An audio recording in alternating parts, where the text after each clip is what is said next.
in a remote and secluded coastal town, where the gnarled cliffs met the tempestuous sea, there resided an old fisherman of no small renown.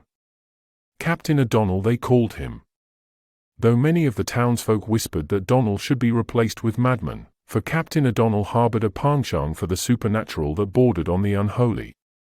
It was on a day etched in the annals of maritime history that Captain O'Donnell, his weathered hands toiling amidst the salt-encrusted nets, encountered an entity that would forever alter the course of his fate. As he hauled in his catch, a peculiar glint of gold captured his attention. An iridescent shimmer unlike anything his experienced eyes had ever beheld. And there, nestled amidst the ensnared fish, lay the source of this enchanting luster. A goldfish of otherworldly beauty. Its scales glistened as if molten gold flowed through its very veins, and its eyes, twin orbs of crimson, radiated an eerie and unsettling glow. A superstitious man, Captain O'Donnell was struck by an odd compulsion, a whispering from the deep that beckoned him to claim this aquatic enigma as his own. Against the protests of his rational mind, Captain O'Donnell decided to keep the fish, placing it in a small, ornate tank within the dimly lit confines of his modest abode. Little did he know that his fateful decision would plunge him into a maelstrom of inexplicable horrors. As the days turned into weeks, strange occurrences began to plague the captain's life. The fish's once crystalline tank water transmuted into a foul and murky abyss, despite his unwavering diligence in maintaining its cleanliness.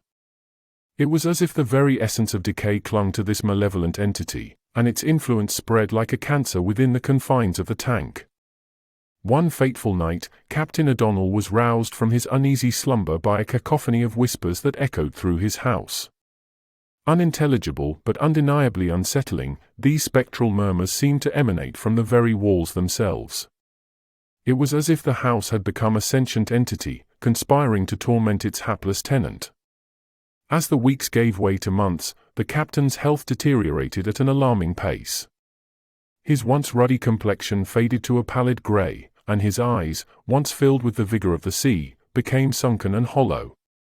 His obsession with the goldfish grew all-consuming, as he spent hours on end, his face contorted in a rapturous trance, staring into those malevolent crimson eyes that seemed to beckon him ever deeper into a nightmarish abyss. During this descent into madness, Captain O'Donnell remained oblivious to the bizarre occurrences that unfolded around him. Objects moved of their own accord, propelled by an unseen force, and chilling draughts seeped through the very walls of his dwelling, even on the warmest of summer nights.